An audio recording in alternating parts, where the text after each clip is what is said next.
정부가 이 환율 안정을 위해서 외국 돈이 한국으로 더 잘 들어오게 하기 위해서 이제 규제를 잠시 완화하겠다 이렇게 밝혔는데 이것에 대한 평가와 실효성이 있을지에 대해서는 나중에 한번 짚어보기로 하고 우선 어떤 내용이 담겼는지 짚어주시죠.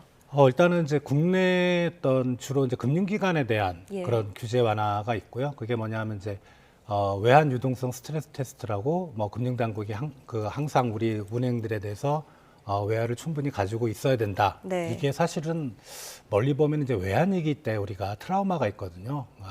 뭐 금융위기 때도 그렇고 갑자기 이제 외화가 빠져나가면서 우리 금융기관들이 위태로워졌던.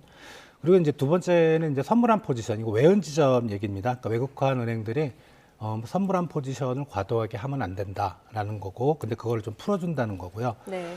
그리고 이제 원화 용도의 외화 대출, 바깥에서 외화 빌려오는 거, 그거를 좀 풀어준다. 이게 아무튼 뭐 이런 여러 가지 요인들로 보면 외국으로부터 달러화가 우리나라에 좀 많이 유입될 수 있도록 한다는 거지. 예, 예. 반드시 이것 때문에 달러화가 유입된다는 보장은 없지만 그래도 우리 시장의 좀 개방성이라든가 이런 걸 좀 높인다는 측면에서는 의의는 있다고 생각이 됩니다. 네.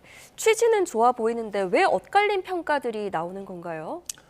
말씀드렸던 거는 이건 제도의 개선이거든요. 예. 정말 저 제도가 외화 밖으로부터 외화가 한국에 들어오는 거를 막는 아킬레스 건이었는지 제도 때문에 못 들어온 건 아니고요. 지금 사실은 보면 여러 가지 요인들이 중첩이 돼 있잖아요. 뭐 특히 이제 우리 기업들이 미국에 대한 투자도 좀 많이 해야 되고 그리고 최근에 어떤 외환 시장의 수급을 보면 외환 보유고는 계속 늘어왔습니다. 예. 예. 달마다 한 10에서 20억 달러, 연간으로 보면 뭐 100억에서 200억 달러씩 늘고 있거든요. 그러니까 수급 요인은 아니죠. 왜냐하면 수급이 문제가 있었다면 외환 보유고에 문제가 생겼어야 되는데 그건 분명히 아니라는 거죠. 예. 이렇게 최근에 원달러 환율은 좀 심리적 요인도 컸고요. 앞에 말씀드렸던 달러가 강세라는 예. 실질적인 요인, 그리고 옆 나라 일본은행의 그 최근에 이제 좀 스탠스는 바뀌긴 했지만 엔화가 너무 약세인 거예요. 달러당 한 155엔, 156엔 가 있잖아요.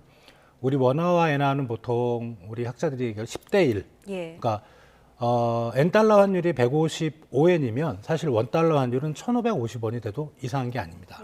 그러니까 엔화와 원화의 동조화 이런 것들이 복합적으로 작용된 거라 단순히 수급 요인은 아니지만 그래도 정부가 지금 내놨던 대책들은 어떻게 보면 시장의 심리를 그동안의 좀 불안 심리를 가라앉히는 그런 효과는 충분하다고 생각이 됩니다. 네. 그러면은 실제로 그 환율 안정까지 가기에는 제한적일 수도 있다. 효과가 제한적일 수도 있다. 이런 왜냐하면 이제 말씀이시죠? 그동안에 환율이 불안하니까 정부가 예. 뭐 한 달 전, 몇 달 전에도 이제 그런 뭐 대책을 내놨었잖아요.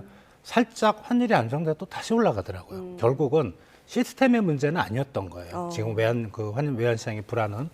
그래서 뭐 이번 대책들이 전혀 쓸모없는 건 아니지만 좀 더 근본적인 어떤 외환 시장의 어떤 안정할 수 있는 이벤트들, 예를 들어 뭐 미국 연준 의장이 상당히 좀 비둘기파적인 사람이 들어온다든가, 네. 일본 은행이 금리를 빨리 올려준다든가, 이런 외부적인 요건이 좀 동반돼야만 환율이 좀 안정이 될 수 있다고 생각이 됩니다. 네.